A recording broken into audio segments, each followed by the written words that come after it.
Ain't it foggy outside? All the planes have been grounded. Ain't the fire inside? Let's all go stand around it. Funny, I've been there, and you've been here. We ain't had no time to drink that beer. Ladies and gentlemen, welcome to the Sandman podcast. I am your host, Brian W. Tosh, joined as always by our resident hack checker, Oliver Fullington. Yo. Our producer and co-host, El Hilo del Hack, Tyler Fullington. And the man whose stories got stories, the hardcore icon. He's got 99 problems, but bananas ain't one. The Sandman. Hack. How the hell is it going today? Okay. I'm doing great. Oh, he's doing great. Nice. I'm high. The mushrooms are working. The pot's working right now. Everything's fucking copacetic. I don't know if the mushrooms are working because you seem to be very agitated today. I know, but it's so much easier when you're doing it with other people. If everybody's doing mushrooms, then you just like. Oh yeah, I was doing them all day today. So maybe like an hour before I leave work, just take them, and then by the time I get here, so we can be on the same level. And then we'll have a grand old time. Okay, but what? Just Yeah, but all you guys straight's just a buzzkill. What? You know what? It makes my patience even shorter. I've never met anyone who's agitated on mushrooms, and yet there's you. I mean, I'm just kind of... Well, because I'm microdosing, that's it. Oh, okay. Now, if I took like 3-4 grams, I wouldn't be here sitting right here right now. I'd be outside, like walking around or something. You'd be over in the park somewhere. Yeah, dude. Yeah, you want to be outside when you're doing that. Well, I got something for you. Speaking of the show that we're going over today, and something obviously about your last match that's pretty topical. If I saw correctly, Mick Foley is all elite.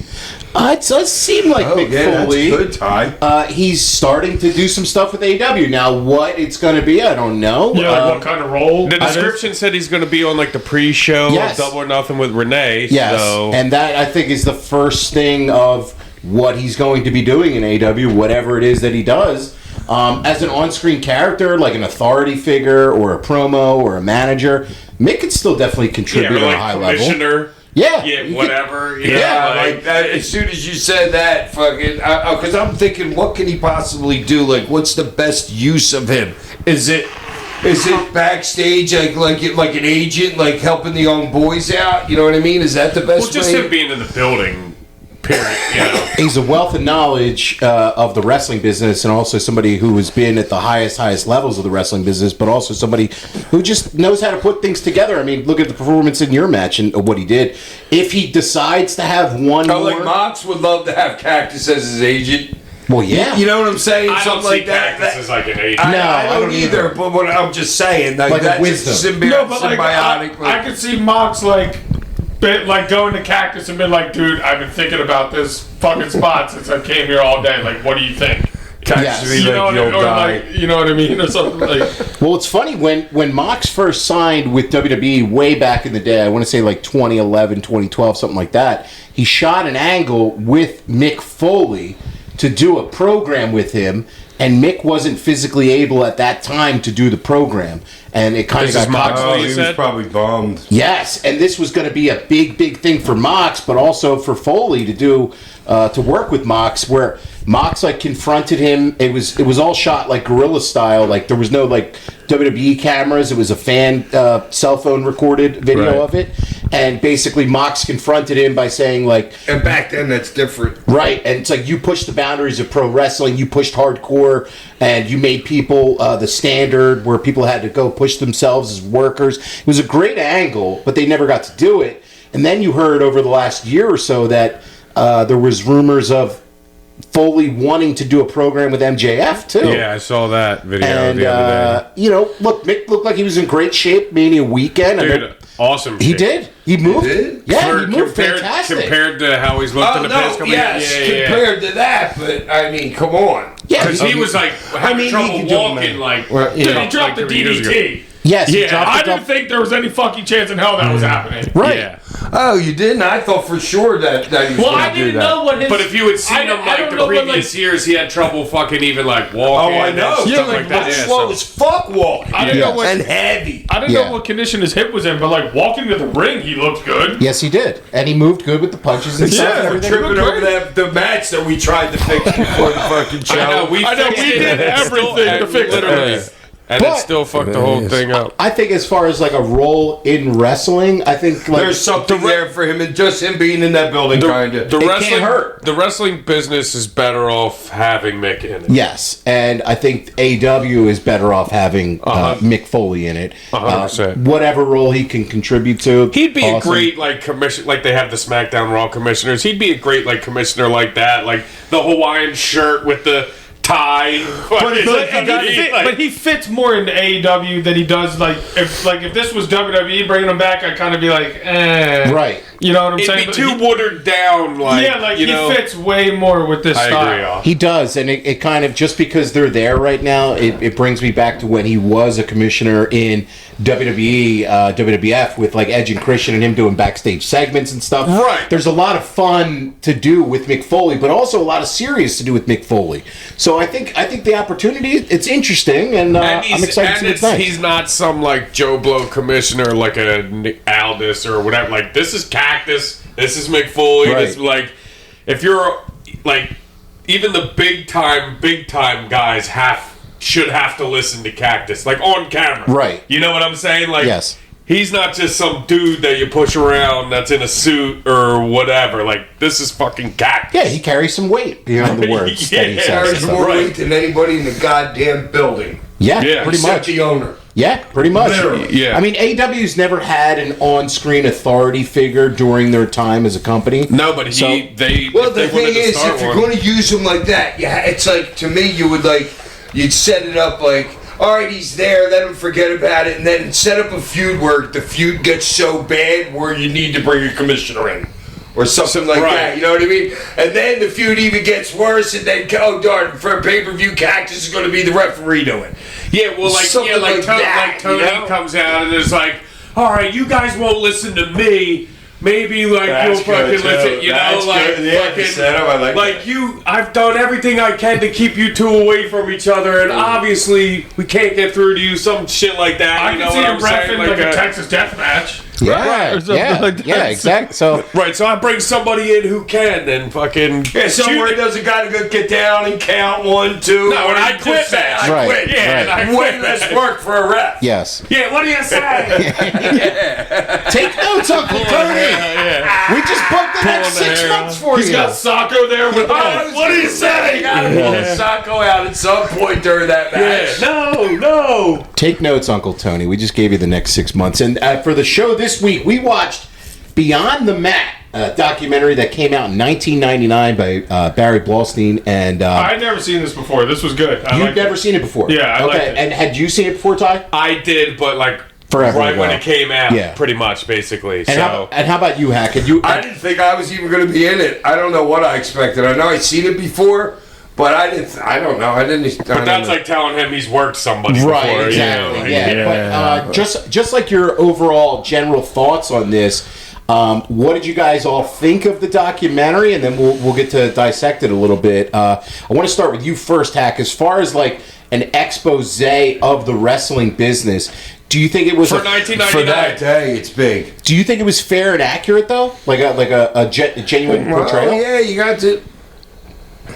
Yeah. Yeah. Absolutely. I think it's 100%. I don't know if you could get more Right. accurate. You know, with the guys with the training place that was the shits gets closed down because of whatever. You know what I mean? The guys wanting 20% if you get a contract. That I was like, dude, I know. I was We'll like, get into that. Dude. Yeah. That I was was like, insane. whoa. The Yeah. drugs behind the scene, like you got to understand, the 90s were fucking just, dude, people had fanny packs just to carry your drugs. Before, you had your money and your cigarettes. Right. You know what I mean? Your wallet. Right. Dude, fanny packs were fucking for jars of fucking pills. Jake says it on the thing. He's Jake the Snake. He's like, dude, you're working 26, 27 days a month. Right. You know, what else are you 5 gonna days do? a week, sometimes twice on Saturday, twice on Sunday. Like I was talking with Hack, like Hack would come off the road, he'd be sleeping all out. But like when you're going from Australia to England to LA to Montana to with the mic. to Texas to New York, like Your time schedule is your pills. right? That's crazy. You gotta sleep, you take a fucking pill. You gotta get up, you short a line. Me, I didn't care. I would just, I would get up. At my worst, before I went to sleep, I would cut a line of an 80, like a half a line at 80, like a 40 milligrams. So when I woke up, I could roll right over and grab the straw and snort it before my feet even hit the floor. Your life is just dictated by your drug Yes, intake. all of us were. And because their body clock, like they're switching so many You don't time have zones, going this, that, the other, like whatever. You your don't have a clock- body clock. You don't have an off switch. So you basically have to put yourself to sleep whenever the fuck you're supposed to, you know, Get the fuck and up you're when you also gotta taking perform. pills for fucking pain and that and drinking. If you don't take drugs to sleep, you're going to be up constantly and either one, overdose and kill yourself, or just pass out of exhaustion. I mean, even the guys that did do drugs, obviously it was alcohol back then. Alcohol put you out for a plane flight. You know? Yeah, it's just a wild Like, look I at the really liked industry. about it how you got to see, like, Mick, who is like a guy on top in WWE, and then Terry, who was a big star and is like struggling to let it go, and then you have Jake, who was obviously on top, and like Terry's not hooked on the drugs, and then you have Jake, who's struggling with the drugs. So you get to see every different aspect And of like telling a good a story. guy at the top, Yes. a guy at Just the like a middle, match. and the old retired guy. yes, You know what I mean? Like, and added on the tryout guys. yes, too. and the young guy. So you Yeah, have the art dichotomy of everything is really, it was done. It's well. Yeah, it really was well done. So when he was putting this together, he decided to make the documentary, and he had reached out to WCW as well. And Is he? Sorry, what's his name? Barry. Barry Blaustein? Had he been in like film No. previously? Yeah, he had been filming. He was an SNL writer. He'd done Okay. work on a bunch of films and stuff. So he's a Hollywood guy, but he just loved wrestling, and he had Okay. this idea. And he asked WCW to participate in the documentary, and they said no. Now, the interesting thing about this is when he started doing it back in '97, WCW was on top, and WWF was struggling. So the reason Vince did the documentary is they were the second company. But then Hold on here. Let's go through the timing now. Because it was important to me because he said it took him 3 years to put it together. yes, Terry Funk is sitting in the doctor's room. It says 1997 on there. correct. So 1997, WWE's on top. No, they're not. No, not yet. No, they don't take on top. No, until- WCW doesn't take over until 99. No, your timeline's wrong, Hack. Let me tell you. WCW started to take over in 95, 96, but 96 when the NWO angle started. gonna All say- right, 83 weeks is a year and a half, dude. Yes, and that goes until It's 98. a year and a half. And it goes You guys until- are talking about 4 years. No. Hack, I'm trying to explain to you the timeline here. WCW, it becomes the number one company in 96. 96 and 97 were dominated by WCW. In 98, it's more competitive, right? You have the rise of Austin and The Rock and DX and stuff. And by 98, it turns, and WWF starts to take over in 98. And then by 99, they're already rolling and dominating, right? Okay. 99, WWE is dominating. But this documentary, they had already agreed to do it. So by this point, they're the number one company. They're doing this documentary that exposes the business, but also makes them look, at some points, maybe we don't want this to be out there, especially with at the end of the movie with the way Mick Foley's match goes and stuff like that. So What year did they go to entertainment? that wasn't until That was 2002. 2000s, yeah. 2002. All right, so I'm just thinking my timeline. You know what I'm Yeah. saying?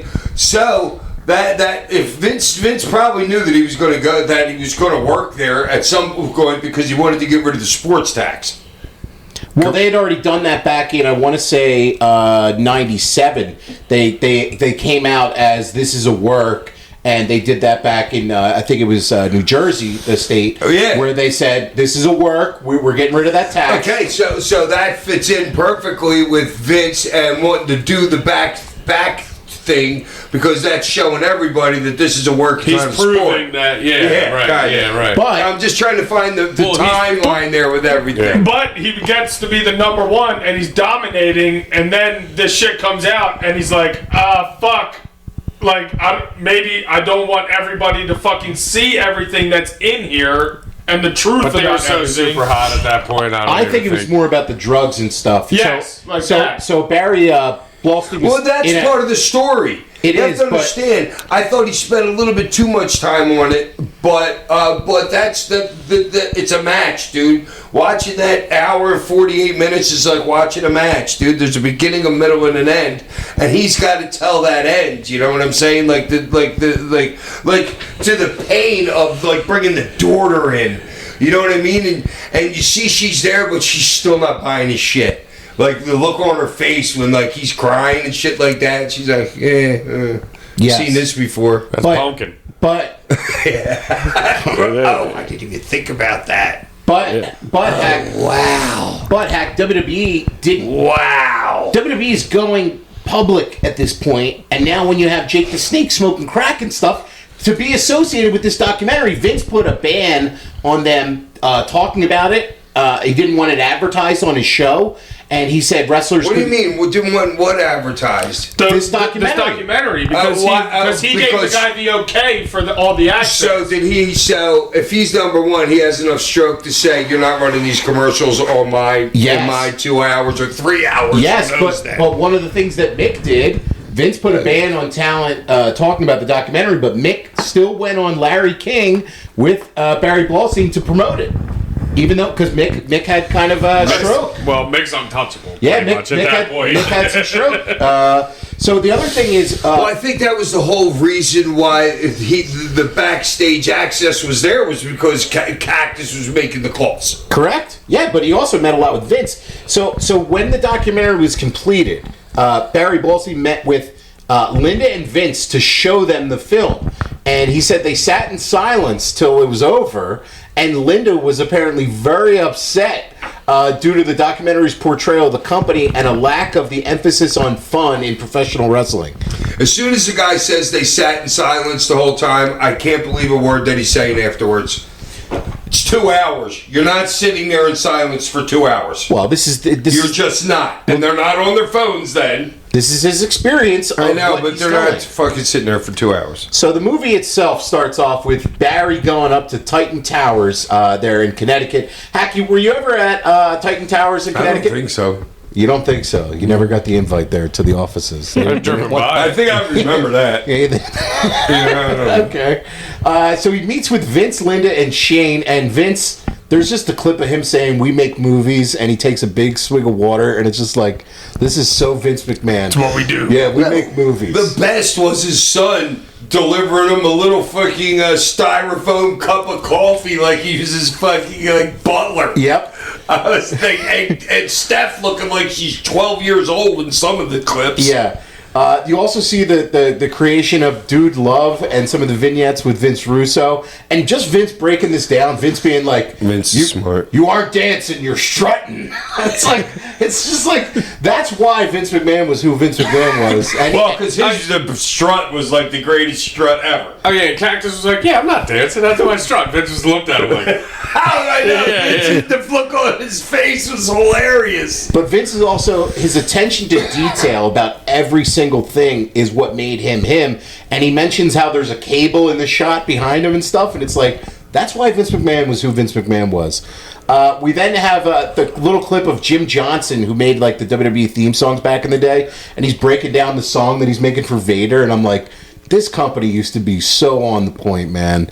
And they show you like pictures of like concept drawings for Taker and Goldust. And going through the merchandise. The merchandise thing was crazy. It's like all the little things that they're like having meetings on to merchandise to like. Vince will walk in and be like that. Get rid of that. Like that. Get rid of that. Yeah. I mean, without even touching the shit. Yeah. Dude, and just watching like all the production and like everything being built. You got people on fucking forklifts running around, people loading gunpowder for the pyro. Fucking, it's dude, like, the guy reloading gunpowder into that one of those little cardboard cylinders. I was like, what? I thought you could just buy a preload. You know what I mean? I don't think they got. What do they got? Like a 10-pound bag of gunpowder back there? I Because the guess. Fireworks in the beginning of the show are like impressive for inside. Oh yeah. But I didn't realize like every one of them was loaded by hand by a pyro expert dude. Yeah, it's pretty crazy shit. Yeah, And that's crazy shit. Yeah, it was like them filming How much does like that a guy musket. cost? I have That no guy's got to idea. be 20 grand for the day. I have no idea. Just Yeah. the money that they're fucking spending. So then we meet Draws. Do you have any memories of Draws in puke? ECW? Yeah. Did you ever see him? He was in I ECW. spent a minute or two Hack with him. actually went. Is that Draws? He No actually way. pulled that out. Yeah, You knew so- Draws, okay? Yeah, and Don't just, know how, but I Just can't believe that was even a concept of a character. Like that was even considered to be like. Puke. I mean, yes, that was so Vince. Vince rolled this well, up. they had Sergeant Slaughter and the Big Boss Man and Coco Beware. Yeah, and, but puke isn't a job. I know. It's just like, how ridiculous can you get? he's going up puke. Yeah. Oh, Vince was hilarious pulling that out right there, like on the spot. Yeah. But And he was bummed that he probably had nothing for breakfast. He was fucking nervous going. He had nothing in his gut, or I'm sure he could have puked. It wasn't a good puke by puke. It was nothing. He yeah. spit. Yeah, but Vince was all about it. And I think that's kind of interesting where it's like, say whatever you want about Vince. Vince had so much guy was brilliant. buy-in about these character developments and whether or not they were right or wrong. Obviously, puke. It's a terrible character. Yeah, after you're done puking on your opponent, it's Yeah. like, what? To see his enthusiasm for even... Dusty with polka dots. I know, but to see his enthusiasm for even a lower mid-card gimmick, it just shows you... Well, no, they were putting him with the Road Warriors. All right, it's mid-card at best, Hack. I Wait a mean, minute. Where the Road Warriors did what's his name start all his shit yet, Hawk?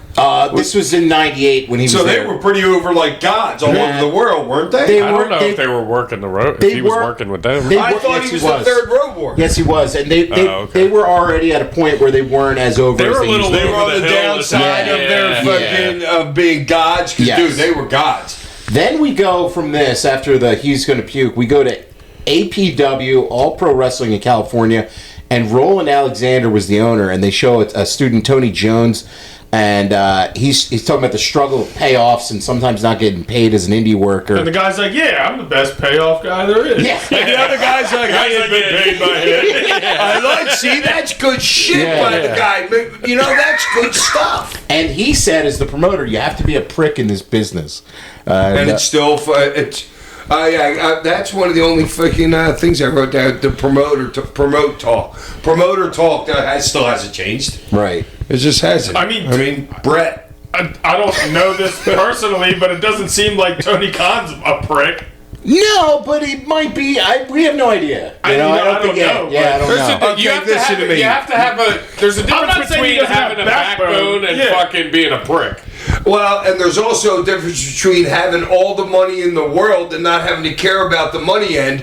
When you're a promoter and you're an indie promoter and you're worried about every single seat sold That's a good because point. you're trying to make Yeah. money. Right. You know what I mean? You got to be that prick. Yes. Yeah. So Mike Modest was also featured, and he was living above the gym at the time.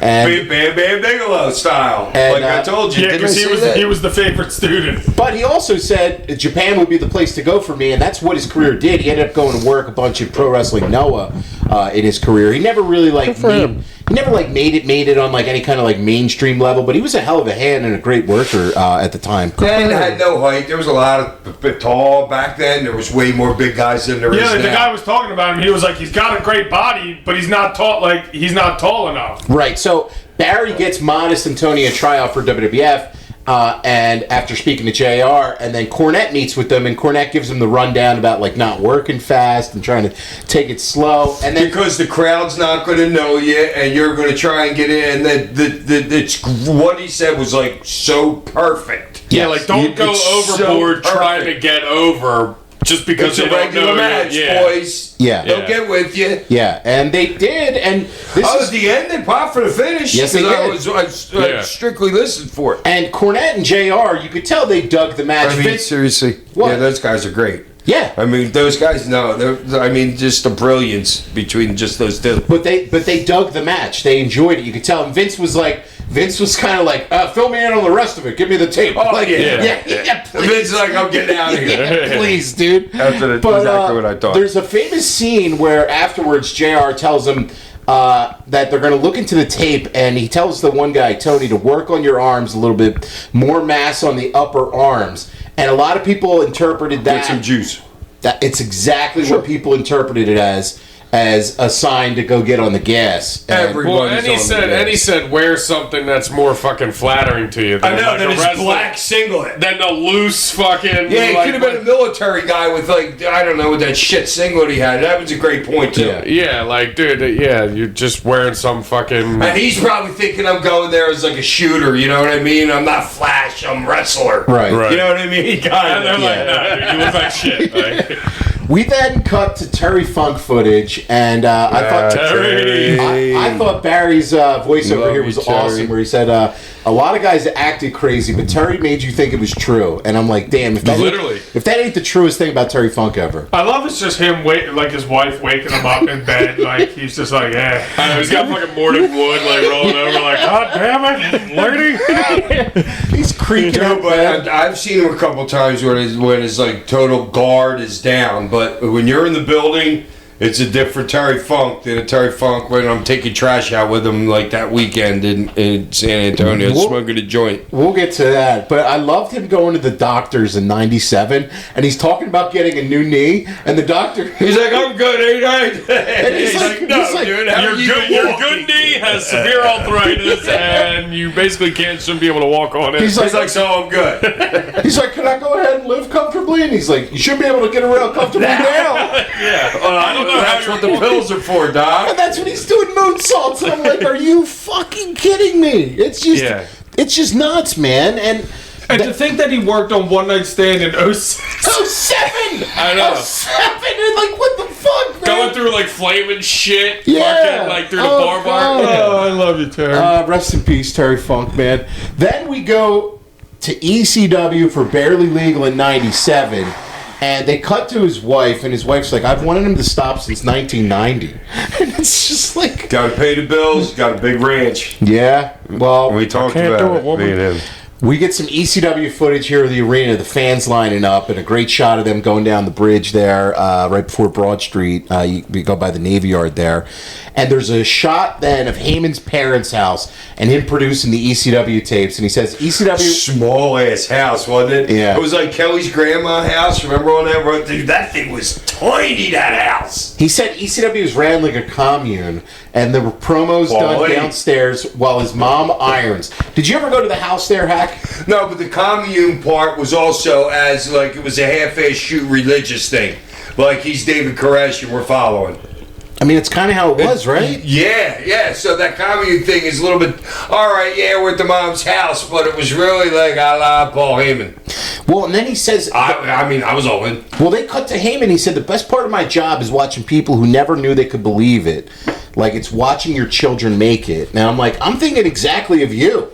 But I always believed in I had overabundance of belief. No, I know, but it's like ECW was a whole company of the guys that Major League Wrestling never wanted or touched. Yeah, they didn't even believe in me at first. Yeah, well, you proved them wrong, man. Then we get Got lucky. the famous speech of Heyman. This is the Love dance. that speech. The locker room speech. I remember that. Fuck, that's one part of the thing. That fucking thing that I totally remember. Fuck you, you're wrong. Fuck you, we're right. Because you've all made it to the dance. Believe me, this is the dance. And that's like, I mean, what did you feel at that moment as he said that speech to you back there at Barely I'm like, Legal? yeah, dude. I'm working with Terry Funk on pay-per-view, fucking main event, dude. You can't get me any more jacked than I am. I'm trying to relax, fucking right now. You know what I mean? Like, go snort a line and fucking relax. Yeah, snort a line and relax. Yeah, Yeah, that's kind of an oxymoron. I know, but that's how it was back then. Snort a line, go smoke a non-filtered Camel cigarette out back. So while Funk is doing some push-ups on chairs, that's what you're doing. I know, that's fucking hilarious. That's just for the cameras. And then they cut to some things where Heyman's yelling at them to go home and tell Stevie to go home. That's me. That's all you. Dude, I'm not going home until I get that one spot in. I forget exactly what it was, but I'm like, nope, this is my fucking time. And I had to get the barbed wire. They don't even show it. So there's barbed wire underneath the ring, and it got fucked up. I was pissed. Streamers. Those streamers fucking was on top of my barbed wire, and I was pissed. But yes, I wanted to get that barbed wire spot in, and I'm like, I am not fucking going home. Dude, I'm not letting anybody go home until I'm calling shit right here with Terry Funk. They're John Finnegan saying, please go home. Please go. I'm like, nope, we're not going home. I'm getting this fucking spotted. That's awesome. I wrapped it around. We went to the top rope and did something, I think. And then Funk wins the belt over Raven, and It was like a 2-minute match. It was very short, yeah. And then, right before the lights went out, the power went out or something. Yep, the live feed of the pay-per-view and everything. Did you see Shane Douglas's face after the pin? You Yeah. didn't notice that one, did you? I did. I was like, that motherfucker thinks he should have been in the main event. Everybody else is happy, but Shane's just sitting there like, and he gives a little cursory fucking clap. I'm going to bring that up to him, too. Oh, you know I will. I do know you will. Then there's shots of Terry Funk backstage coughing and chugging a beer, and I'm like, man, that is ECW. I know, nice little Coors Light Nice bottle. little Coors Light bottle from '97. We then meet Mick Foley cutting a promo, and Mick and So good. just like the best promos ever. Mick and ECW. Honestly, if you guys have never seen them, I assume Him you listen and to this. Jake. Yeah, Jake, dude. We'll get to Jake, man. But Mick and Terry Funk, they said a great thing where the worse you hurt each other, the more money you make and the better friends you are. And I was like, man, if that ain't fucking wrestling, dude, that is really... Man. It's like, hey, let's go out there and fucking kill each other. And it's like Hack and Kill Raven. this, Like Hack and Raven are fucking traveling together. Right. You're like best fucking friends on the road. Fucking, this is what they do. But And me and Cactus made money, but he said, hey, we didn't like each other, but business is fucking business. Yeah. Yeah, right. And Mick said he I wanted wonder to how many matches if somebody look into that thing, can they find out about my 800 matches, how many were against Cactus? Yeah, we can pull that up. I We would can think find maybe there's like 15 to 20. I bet you, yeah, it's probably around that. And Mick said he wanted to be referred to as the world's most polite wrestler. And there was footage of his home movies jumping off a house. And JR was talking about the risks that he takes as a wrestler and like how he pushes it. And he feels like he owes the fans who paid money to go to these shows.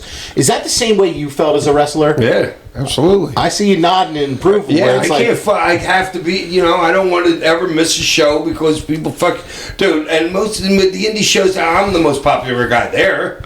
You know what I mean? More people bought a ticket to see me than anybody else on that show. You know what I mean? So it's important for me to fucking perform for him. Yeah. We then get a clip of young Dave Meltzer. He appeared talking about Foley. So I was like, yo, Mel. Yeah, he Meltz. looked like he was 18. And then we meet Mick Foley and his family, and he speaks about the work he has to do with his kids and teaching them about pain and the process of wrestling. And Mick leaves Barry a voicemail that was all rambling after the Hell in a Cell. He was clearly all like concussed, and he didn't. Yeah, been there, Barry. So on the Sportster.com, it says you guys had 9 matches. 9. Okay. Okay. And when Cactus Kid cussed me, I was like he was. You know how he was out in that?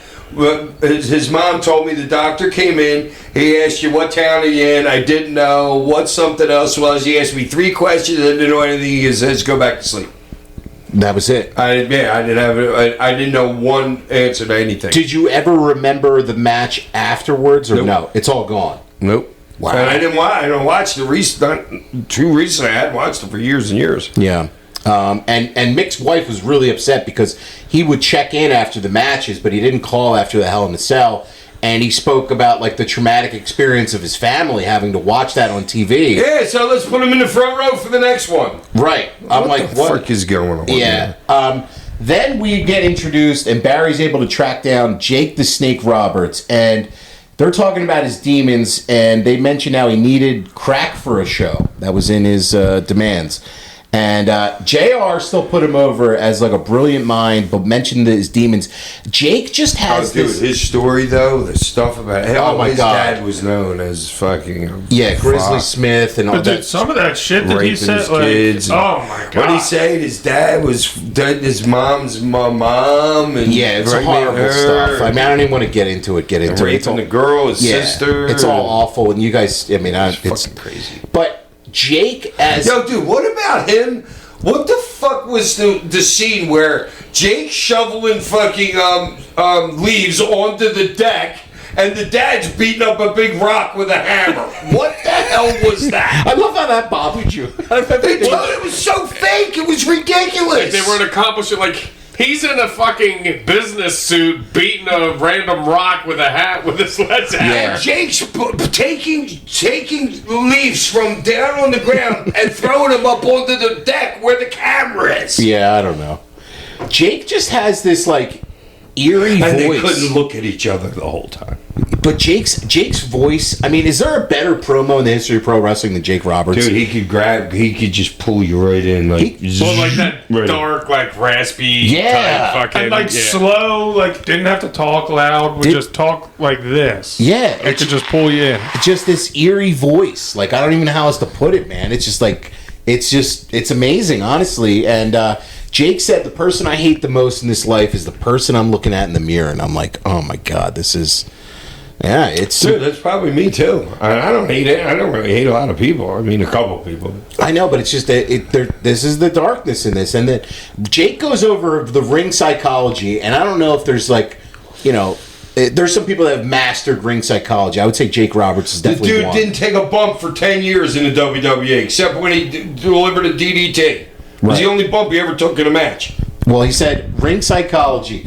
Convince them that you believe what you're doing. Look at one person and melt them in your seat. And I'm like, what the fuck? This guy's a genius, dude. I mean, seriously. Just like, You're right. and Jake was like, that's why you appreciate all the small towns. I could be mayor here next week. I said that, dude, and that's so real, too. That is so real. He could have rolled into some of them towns. But that power's dangerous. Which you see Yeah, with it the is. demons. Yeah. Because then Jake's like, that nothing hurts in the ring, but then you go to the Ramada Inn. And that's where, things fall apart. This is the real Hated world. hotel rooms. Hated them. And then he's like, he spent 8 hours in a van with Jake, and Jake's story, it's just filled with so much trauma. And we cut back to some WWE stuff. We get some footage of Chyna. She was really a huge part of the Attitude Era. It was just like... Yeah, with their new jaw Yeah. and new tits. And then we get some footage of Spike Dudley all bloody. And Spike Dudley's like, it's what I love to do. And he was like an English teacher, and then he's wrestling. And Spike was always so cool. Like, from like when I remember, like just being a little kid, like super. It makes I forgot that he was a teacher, but it makes sense now. Like the way good with kids. yeah, that like he would react like with me being around, and like I'd always. We'd always fuck around, like I always tell you, like we were in the ring before the show, stuff like that. Spike would always be in there and stuff like that. But He said, I love taking bumps. I love popping a crowd. And I'm like, that's what it is, man. It's like That's what it is for everybody. that's what you're addicted to. whatever is that it is, yeah, fucking- the rush. the of- rush of all that. It's just And nuts. Spike would take some fucking bumps, man. Dude, he was wiping blood off his forehead for this interview. Yeah. I mean, he had Spike was awesome, man. He was really, really Dripping good. blood talking about Shakespeare. Dripping blood talking about Shakespeare. I mean, just fucking so good. So, fucking, he was Darby Allin before Darby Allin was Darby Allin. Pretty much. With like freaking Bigelow fucking throwing him into like the 8th row. Like literally. Him Yeah. and Mikey were very similar. Yeah. Yeah. Mikey didn't get like tossed into the crowd, but Mikey would take some Yeah, but that was bumps. some bumps. Fucking. Because Bigelow had to do it every show. Right. I mean, he probably got it done freaking 20 times. We then got some... I mean, people would just scatter. They're not trying to catch him. no. Dude, people were scattering and he's just bumping into the chairs. He took a complete beating in ECW, man. Shouts out to Spike Dudley, absolute legend. Oh, dude, he was so learned too. Freaking, yeah, intelligent. And he's not the kind of guy that he talks for a reason. Just doesn't talk to talk. That's him. I like that, man. We then got some footage of Coco Beware and Frankie, and then we got some footage of Jesse Ventura winning the governor of Minnesota. And Jesse's just like the man's man. You see in the footage, he's smoking his cigars, he's telling his story. Well, what did Jake just say? I could roll into a town and be mayor. And Jesse he did rolls it. in and is governor. I think he might have been from there too, or whatever. was. But still, Yes. We then got some footage of Vince as a heel, and then we get some jacked. Vince was so jacked. But then, Wow. Then we get footage of New Jack, and New Jack saying 4 justifiable homicides. I wasn't proud of it, but it was me or them, and I'm still here. Do you ever talk to New Jack about his 4 justifiable homicides? Yeah, bullshit. You called Dude, I'll tell you, I was the first person to meet New Jack. Me, and I don't even know, time might have even been in the van. But we met him he drove up and we were at the end of 420. There was a 420. There was a dock there that you could go out onto the Delaware, and there was a hotel there.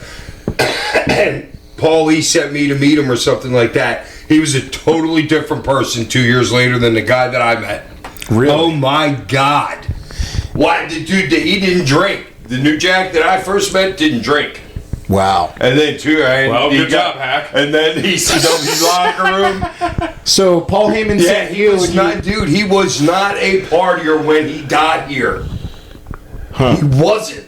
That's wild. No, and then just a couple years with us. Forget it. Yeah. So You. That's why I meet him. Then we go to the Terry Funk retirement show, and Oh, you should see it, Jack. Oh my God, he embarrassed Terry there because, and I thought they were going to show it, but there one time we were in Japan and we're on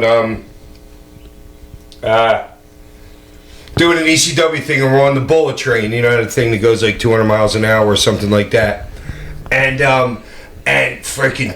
Terry Funk's like looped, totally looped, like pilled up. I had never seen him pilled up before, but Jack was just feeding him fucking pills. So we're in Tokyo freaking train station because we're doing something to go to Tokyo to go to freaking Ikebukuro, I think it was, and fucking Terry just starts pissing in the trash can right in the middle of Tokyo fucking station. So I'm like, yo, guys, carry around. So we all circled him around. He was so fucked up. So New Jack is telling this story, and they didn't show it, but and Terry's just sitting there like, Jack, shut the fuck up, please. Because he kayfabed his wife about everything, and his wife's sitting there like, yeah, hey Terry, you hear about this one later. Yeah, I would love to just show Jack fucking talking that whole story. And look at the face on Terry and his wife. Oh, he stooged it all. Why would he? Yeah, and he do it on purpose. Right. You know what I mean? But everybody's kayfabing their wives. All of us kayfabing our wives, dude. We couldn't let our wives know what we were. And it wasn't even a sex thing. We weren't fucking people. We were just doing shitloads of drugs. right. Just Flatline in the rest of just shitloads of drugs. New It wasn't Jack. women. It was drugs with us. Dry snitching's not cool, New Jack. Okay. So then, Yeah, thanks, Dad. Yeah, somebody pull that up. Please, somebody pull that up. That saying Jack in his white top hat and everything, talking in Terry's retirement thing. we then get the best part of the documentary, I think, which is Dennis Stamp. And this guy, Dennis Stamp, he says, Is that what his name is? Yeah, he said, what really bothers me is Dory Funk Jr., but I could guarantee you no one could have a better match with Dory than I can. And do you know who was working Dory Funk Jr. on this show? Do you guys know? Rob Van Dam. Oh, okay. He thinks he can have a better match than Rob Van Dam This in guy just looked 1997. like he was just banging. Bitter. Dude, he hadn't had a fucking match in like 8 years. I know. And he's like, he gets on a trampoline with fucking 8-pound dumbbells. in his fucking tiny whities, he's like, I gotta stay ready. And I'm telling you, that's the dude that's making the movie knowing he's got gold right there. Yes. And to just go with that, and the more ridiculous it is, the better for him. But how for about telling his story. How about Terry basically begging him to be on the show, and Dennis is like, "Nah, I'm not doing it." Nope. Hack said that's an old school thing when it came up. Like old wrestlers don't show up to like. If you're not on the card, you don't show up to you just don't. That's how it used to be back in the day. Really? Yeah. Okay, so you only show up if Yeah, there was never Not people- even like if like you were a wrestler that just wanted to watch the No, show. it changed a little. It changed later on. You know what I mean? But no, there was nobody else in the Yeah, locker room. Hack said that's an old school thing. Because so when, like, back in like when like Terry was like on top. That's Oh yeah, like there was no foreigners, and if you weren't on the show, you weren't in the fucking locker room. Yeah, because That that's was why it. the guy kept saying, well, I'm not Fonzie booked, I'm would not tell me the booked, I same can't thing. He's go." like, "Heck yeah, that's the way it was, man." Okay, so no visiting a friend or stopping by. No, you weren't on the show. weren't on the Yeah, show. there's You no weren't there. WWE person watching an AEW show. There's no. Yeah. So then, I mean, Terry works, and then he finally gives him the ability to ref the match with Bret Hart. So this guy goes from not being on the show. And he's like, sorry, I got other engagements. Then Yes, 5 minutes later, he comes Which I back. think was complete bullshit I know. anyway. And then you see him hit Terry Funk with, "Well, I had to pay $120 for my flight change." Bullshit. And he goes, "I hope you're going to pay me more since I am in the main event now." I love that carny shit, man. I love that carny shit, dude. And Terry goes, yeah, I was going to pay you 50. Yeah, that's what he did say. We then get a shot of you, Hack, and you're walking Terry Funk's family to their seats. You see a shot of you. Yeah, I don't even know what I was doing. You were walking his, You were his walking wife them and to his their daughter. seats, yeah. And then we get a great shot. Funk's working the match, and then obviously they do the ceremony before, which you're heavily featured in. We covered this on a past show, but then Yep. we see a great shot of Terry Funk walking up the steps after the match, where it's just like him in the How distance. slow it was, too. How slow? Because that's His when. gait. That right there, man, is like all the pain and It's everything. perfect. No, it's that's perfect for that segment to Yes. end like that. A couple slow steps. Yep, it was really, It's really, really good. good. But just 3 short months later. He's back. I was saying this. I'm like, this is a joke. He's had 10 more matches after this. Yeah, but I don't think in Terry's head he was like, "I'm retiring, but I know I'm working for it." No, he knew. Yes, he knew. You think he knew? Absolutely knew he was having more matches. Just like I knew I was having more matches. Okay. Was it You are? bring some Nobody news? has one retirement. Yeah, Nobody. when's your next match? I don't know. It's me against a broom handle at the arena in a couple months. I thought that was you in your room every night, you and the broom handle. We then we get And a bottle of hot lube. The TV so loud up there, so we can't hear you. You're doing squats on the broom handle. this is by far the grossest thing I've ever pictured on the show. That's some funny shit. Jake and his daughter then meet, and he's not seen her in years, and it's a strained and awkward conversation, and you kind of feel a little like guilty, like watching this. You know what I mean? I know, like, it's- dude, but how about at the restaurant? The guy's like, yeah, he saw his daughter for 5 minutes and went back up to the room for the rest of the night. I know, because Jake couldn't face it. Well, at some you know points what I mean? of it, I realized what his daughter is going through to a certain extent. Right? You know, not like Hack was going for like I didn't see him for like 4 She years. didn't- Like she's seen him a couple times a year. right, but Yeah, that's but there are ridiculous. some things that like you can relate to as far whether and that's not only just like me, but that could just be anybody, And you can any walk of life. but you can work an injury to get time home.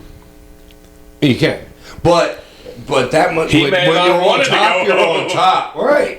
When you're on top, dude, and you got I know, you and got then to make it's like, that dude, money your while spot you is can. sacred. It's not like today where you get fucking paid Yeah. leave and whatever. You know, it's like, Yeah, and there wasn't, the downsides were so non-existent. And if you're off TV, you are off the map. You don't believe? Yeah. yeah, you can't be on It wasn't social like media. internet. Yeah, right. Like you're off TV, you're off the You don't map. exist. You're not heard of. Yeah, right. But that's all just justification of, being an absentee parent and being an addict and being, this is what you value over your family. All those things. So, I mean, it's not, I think that's Dude, it's easy to get lost. It's fair. Dude, I couldn't imagine if I had, we've talked about it before, if I had to do their schedule. I don't think I could have done it. And I don't know. I don't think I could have been away from my family that much. right. It was so easy. Dude, I would drink on the weekend. I wouldn't drink at home back in the day in the 90s. I would drink on the weekends. And during the week, When the shows, yeah. I wouldn't even party. Yeah, I had it easy, but those guys are on the fucking, imagine fucking the hundreds of thousands of miles they're traveling in a year. And it's everywhere, and it's nonstop, and it's the flights, and it's the driving. And it's, Well, and they would set up a dude. It's hard. Like when they start you in freaking, like back then, you could have started out in Vancouver, then you got 300 to fucking Seattle, Washington, then you got 300 to Portland, then you got 300 to Sacramento, then you got 300 down to fucking San Fran or Bakersfield, then you got another fucking 200 down to LA, and then you work down to San Diego, then you go down to fucking Mexico City. That would be your schedule for like 2 weeks. You just roll right down the west fucking coast, dude. Freaking like crazy. Start in Canada and end in Mexico. That's crazy shit, dude. It's hard. Yeah, it really. Super hard. Well, not for him. You know, he's freaking. He didn't work hard at all. He wasn't a wrestler. He was an entertainer. No, he was a wrestler.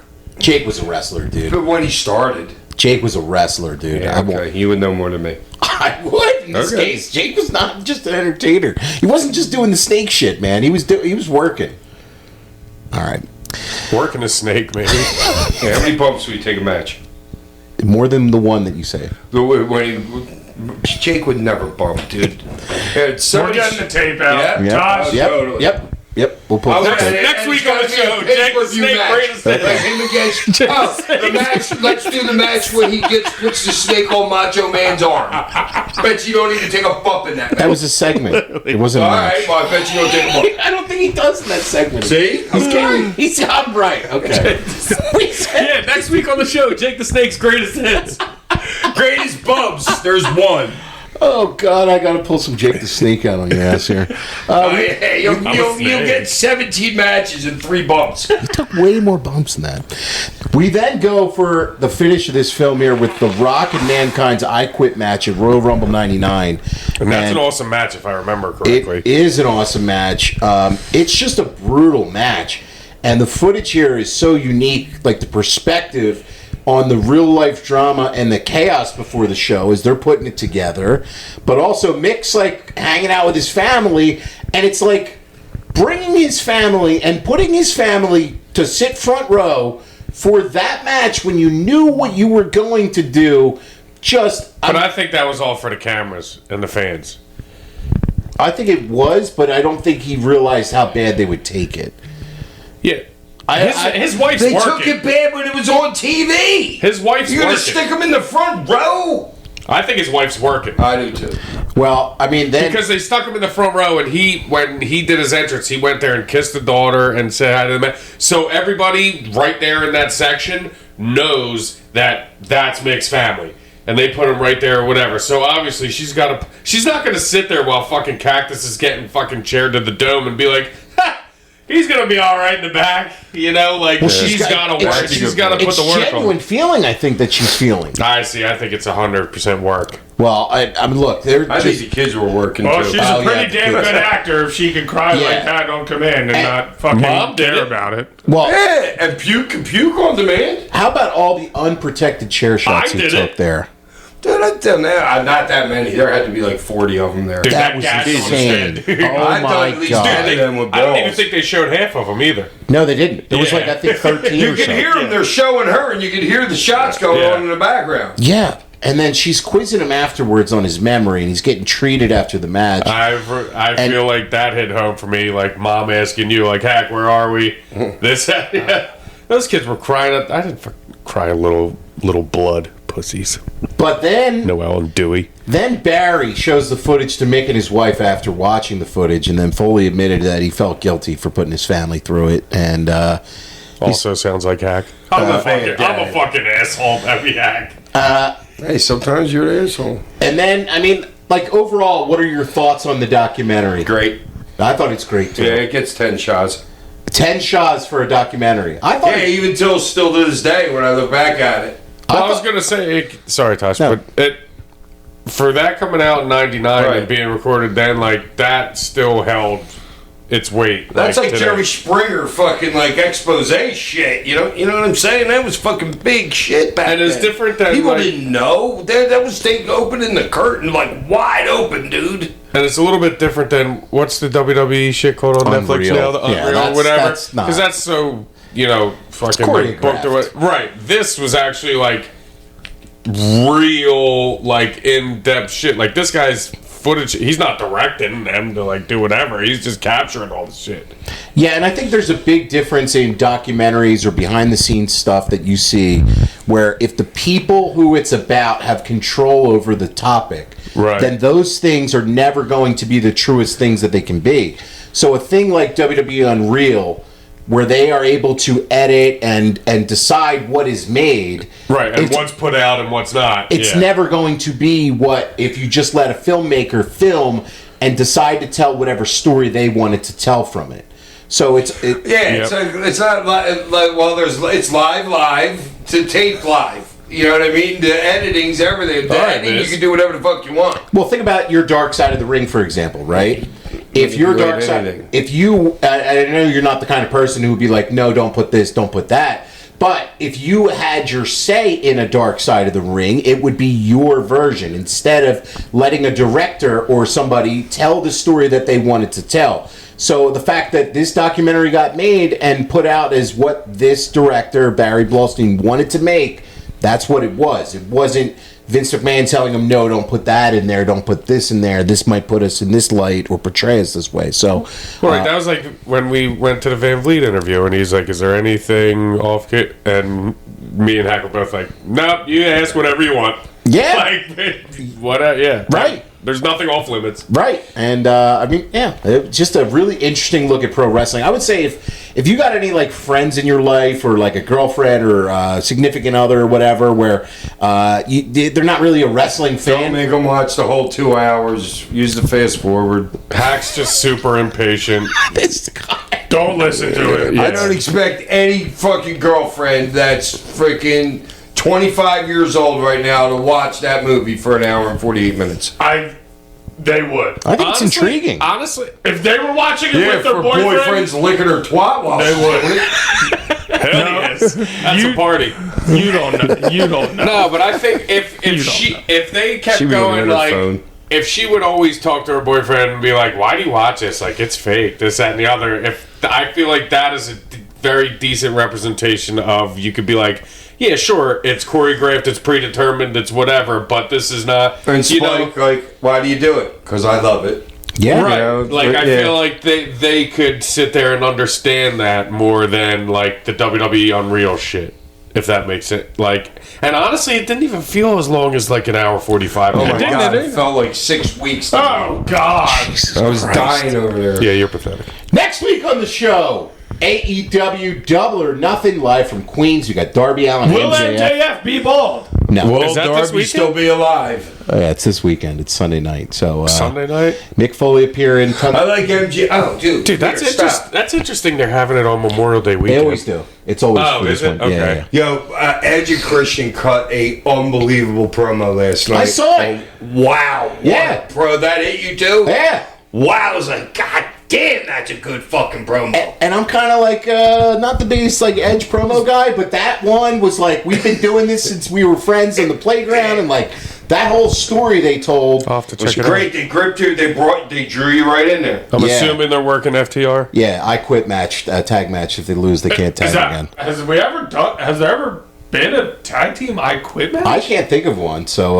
yeah. How does that work? If one guy says I quit, are you done for the team, or is I that think guy you just are. out? Well, I don't know. It's good. That's a good way to split up a team, though. If you were to have like one guy says You I quit on me. yeah, like something like that. Like that's an interesting way to split up a fucking tag team. We'll see You're what welcome, happens. Tony. We'll see. Yeah, really. Hey, wait. This will Get be us out on the after- payroll. This will be out after. But housekeeping.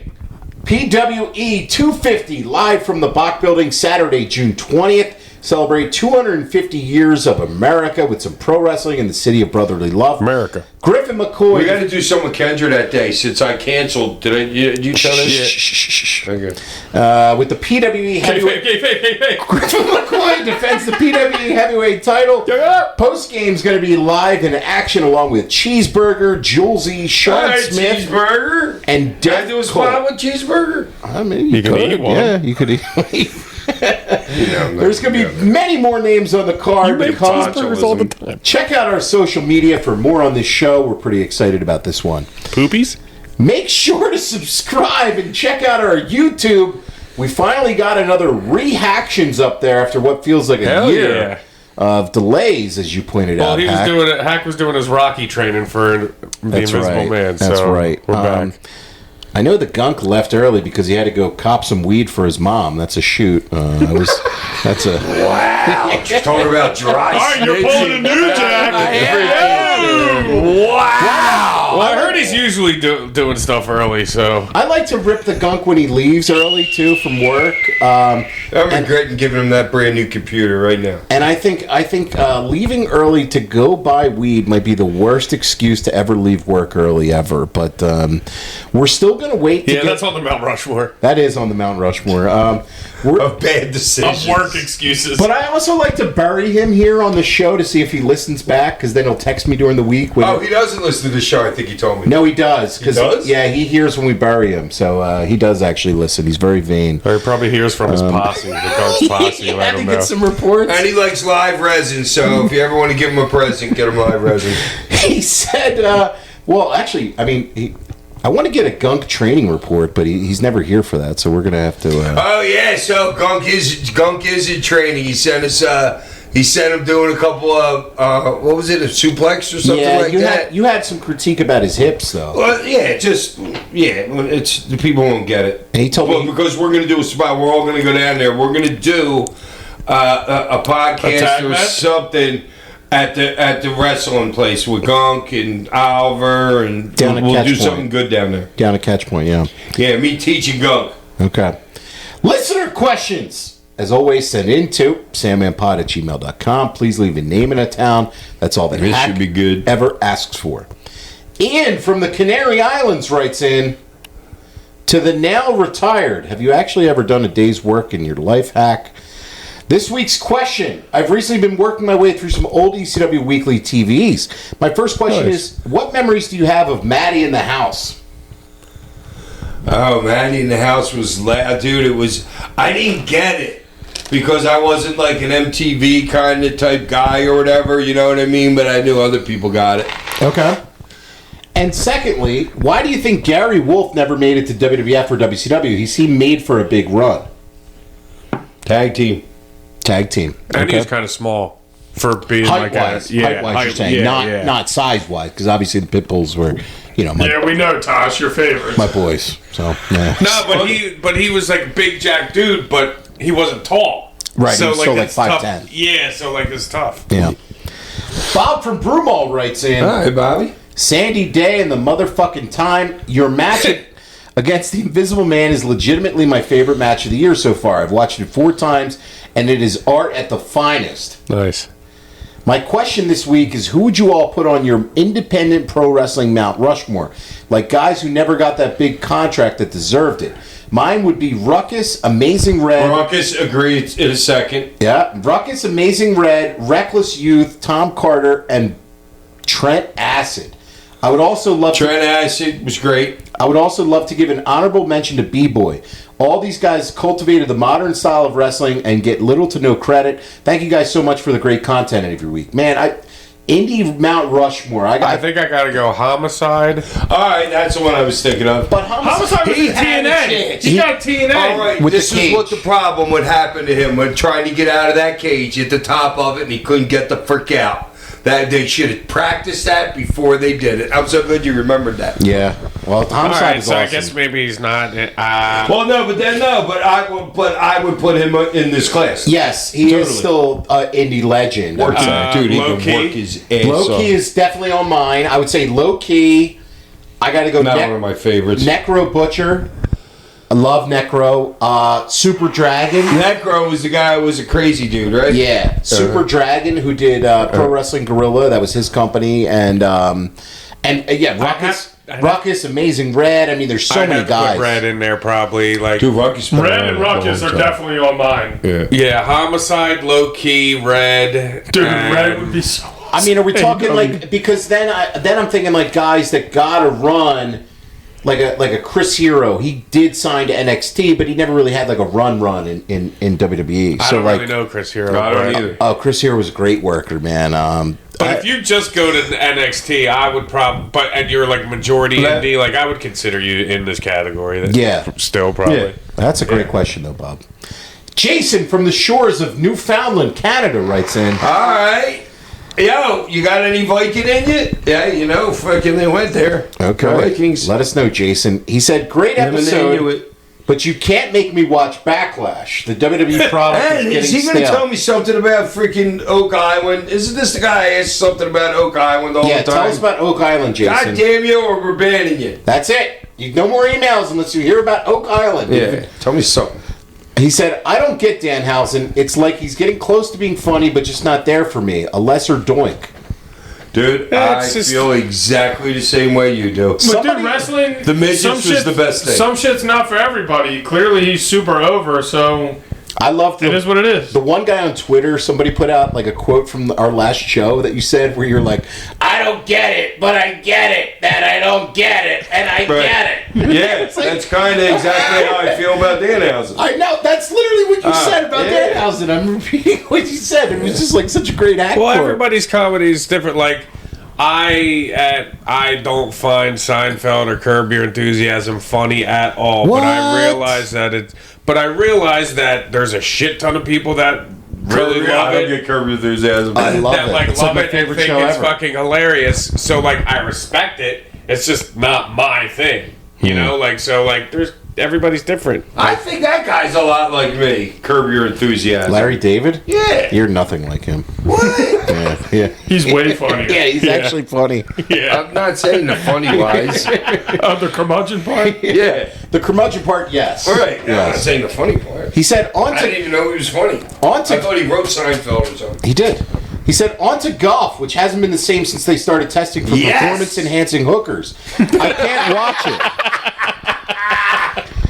He said, I got my first round this year last weekend, only lost 7 balls on the first 9. Wow. That's a lot. Yeah. That's a rough fucking day. He said, back in 93 or 94, I was in a gentleman's club, sitting having a drink when I heard the announcement for the next entertainer. Gentlemen, put your hands together for Mercedes. 2 tables over, a scantily clad woman stands up, drops a pack of smokes and her lighter on the table, and starts walking to the stage. She grabs some guy's drink from another table and downs it, and then puts out a cigarette on the way to the pole. I knew I had seen Sandman's entrance live. I was wondering where he was going here. I'm like, do I know this girl? That's where I thought maybe he was going. I was like, Because this of the strip club. sounds like my kind of place. The only difference was the music. Cherry Pie as opposed to Enter Sandman. Cherry Pie. Sounds about right. I know that song. Really looking forward to the Beyond the Mat episode, one of my favorite documentaries. Till next time, Hack and the Full Monty Stunt Doubles. All right, full Monty. I like that. Elias from Ottawa, Ohio writes in, for all, who's the better golfer?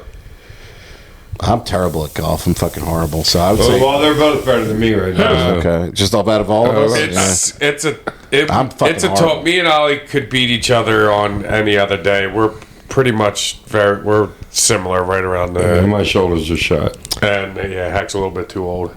Who do you all have going over if it was the Sandman versus the Miz at Saudi Mania? Oh, Oh, Hack's so doing the job. skull crushing finale in 3 his second seconds. No, I don't know. Hack can't bump on his face. You have to do something Oh, else. you're right. Yeah, you would have to do something else. It'd be yeah. like a small package or something like that. I do a job in a second, cashing that check to the bank. I know, but Miz does a bunch of jobs now. Like he wants He to do loses jobs. everything. I know that's what in like 3 years. I know it's you. double Yeah. double He loses and he's knockdown. over. Don't even say He's that. turned into you. He Double has turned into knocker, you. Yeah. double knocker for the double count out. I think you know what you've settled your issues with Mick Foley. I think now the next goal of the show is to be settling your issues No, with the Miz. thing with Miz is over one small freaking comment. I know you've held a grudge for 39 years now. Let's have it. Yeah, you've definitely Yeah. grown up. 39. You're right. I gotta let this go. Yeah, you do. No more live. Hold on. Let's bury this. All you right, know? let me take some more mushrooms and I'll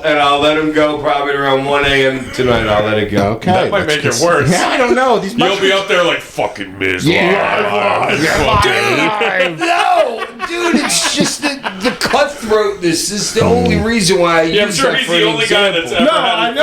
fucking I combat know. It's with the it. fact that like I think he you're seems showing like how it really seriously. is back there in the Yeah. locker room. I think he seems like a nice guy. No, he's a straight douche. He's a great dude. I think He's an a awesome great douche, though. Okay. That's his thing. His character's a douche, isn't it? Yeah, even on the real world, he was a douche. So, Yeah. I'm tired. like on purpose. I'm sure Was he's he? probably Yeah, like I'm sure on he's probably purpose. a Yeah. good dude. Oh, Yeah, I don't want to have residual heat with the Miz because of my association. with no, him. residual heat. Yeah. Did he just say he's worried about? Yes. I told you it's catching on Yes. residual heat. Yes. Remember when I Yes. said it a few weeks ago? Yeah.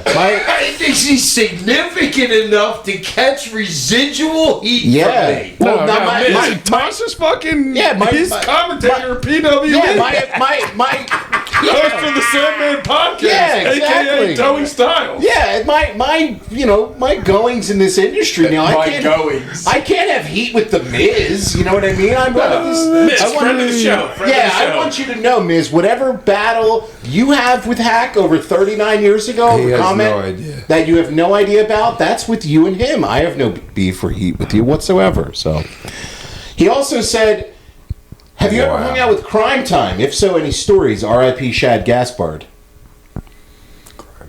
Crime Time. I almost had to defend them at wrestler Wrestlers Court. You know what, Hack? Hold on to that On the story. Benoit day. We're going to tell that on a future It's episode. not really much. Well, I know, but I got we're going to do a whole future episode on that. I so think hold on. Tosh has a Yes. planned. He said, have you ever worked out with Eddie Guerrero and Chris Benoit? If so, any stories? I heard their workouts could be intense. Hack working like in the out. gym. Right. No. And he said, reasons why the Sandman should have his own wing in the Hall of Fame. The most overseen... My own wing? Yeah, he's chicken giving a wing. Yeah. At the snack bar. Yeah. That's funny. Sandman chicken wing. Yeah.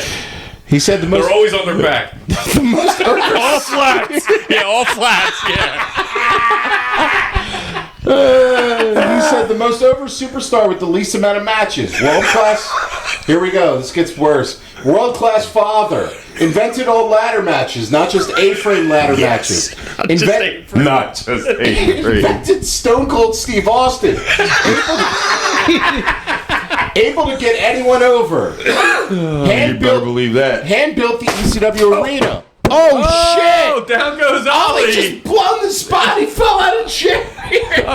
Chair just broke Yeah, in, the, stay there. in the middle of a I great. swear to God, this is a shoot. Here, Ollie let me just- take the picture because my phone's fucking way better. Wow, this is as we are. Man, I always thought I'd Good. I always thought I'd be the one to break. Oh, and that was a break some- great email too. He was we cooking. we were cooking there. But this is a shoot. We're gonna call it as it lands. Do you need a hand up? No, I'm yeah. You're gonna do those. You're gonna do the. Do the rest of the show from that position. Yeah. stay Just in do that crunches position. like mankind was, and they were a thing. Yeah. Yeah, just stay. It was such a joke. I'm gonna get back to this email here. Hold on a second. He had built the ECW arena. And, I did. And set for matches like scaffolding. He probably has a huge schlong. No, wrong there. I don't know, nor do I want to know. Every match is 5 stars. He taught Rey Mysterio how to do the 619. I love you too, right? Does a picture-perfect moonsault. Makes top rope moves look like anyone could do them. The Sandman is so ripped he makes Brock Lesnar look like Tosh if Tosh was afraid of vegetables. He has a steel trap memory. He never forgets his podcast name, thesandmanpodcast.com. That's funny. Thank you all for the many hours of entertainment it takes for a nice distraction in these troubling times. That was awesome. What was it? Who was that? Elias. That was all Elias, Walk yes. with Elias. That was an awesome email. Fall with Ollie. Yeah. Dude, this chair's fucked. You fat fuck. All right. Jagger Jack from Ben Salem, PA writes in. Jagger Jack? Yeah. How's it going, Hack and the Hack Pack? Love the no bullshit podcast you guys got going. Thank you. I see for the next show you guys are going to be covering Beyond the Mat. I love the documentary and I rewatched it after hearing of the passing of the director, Barry Blaustein. Oh, I didn't know that. Did you guys say that to the guy just now? We've said that 9 times, yeah. As I'm watching this, it just hit me that Jake Roberts really was in a shit place in his life, and now not only is he still with us, but Jake outlived pretty much everyone from his era. You ask anyone in 1999 who the golden age of WWF would be, the first one to go, and they all would have said fucking Jake. Now he's one of the very few left. Fucking outstanding. Technically, Jake even outlived Hack, since Hack was technically medical dead when he overdosed. Couple times. Keep up the good work. I love that you guys review older shows and pay-per-views. I love wrestling, but I really love what I grew up with, not what it's been out for the last 10 or 15 years or so. It's great to hear these reviews and breakdowns from older shows. Thanks, man. Appreciate it. And to that point, I'm like really happy that Jake's been able to like turn himself around. Dude, and he was in AEW for a minute. He was managing Lance Archer. Yeah, for a minute. And, so good for him. Hey, he got clean. He finally got clean and everything. So like, even though this documentary was portraying that period, really good stuff for Jake overall there. Heart Attack Rick writes in. Oh fuck. Konnichiwa to the Sultan of the most obvious whiffers ever, and dem Hack Street Boys, and the most prestigious blimp of the Sandman podcast variety. You like that? Such a shitty joke. No, anybody calling you a blimp is good shit. Ollie called me a fatty earlier too. I did not That's like the that. shit compared to a blimp. Yeah, well, you see what happened to the chair. That's right. We should be Who's the calling a fatty fatty. now? Yeah. Yeah, I was 180 pounds. How's it hanging, boys? Mine's hanging to the right. Who do you guys got on the matchup this weekend between my screaming Indians and your silly fanatics? I got my tribe shutting you guys out. Oh, Rickster's we're playing out. fucking the American League this week? The whole league? I guess we're playing the. you- We're playing there's the. no Taking over the reservation. Yeah, there's Yeah, no I don't such know. thing as interleague play anymore. You always just cross play teams or Oh, whatever. so what do we take? One division and play them a couple games? No, you play everybody. Play everybody. Is that right? Yeah, they've been doing that a couple years now. How many games? It's so Guardians are good. home and away. Yeah. But it's so the whole league gets to see all the stars. You know what I'm saying? yeah. From all the team, you don't limit anybody. So I mean, I guess they make more money, whatever. Cleveland's leading the division. I'm pretty sure they're a pretty Yeah. good team. Yeah, we'll see. I love Jose Ramirez. Yeah, he's a great Ramirez. player. He's Fuck him. Every time I bet on him, he fucking sucks. Yeah, fuck I you love too, him. Rick. How about that? We're not good at hitting, so How about that, Rick? Fuck off. yeah. Next week on the show, AEW Double or Nothing 2026. But before we go, the Cane of the Week or the Toast of the Week? The toast of the week goes to the guy that died that made this. Barry thing. Blaustein. Yeah. Rest in peace. And I think the cane of the week should go to Harden for letting Brunson cook his ass during that. do it for tournament. 11 straight man. points. Jeez, that Well, was- no, the coach for not taking the time out. Well, that too. He should have. See you next week. Peace.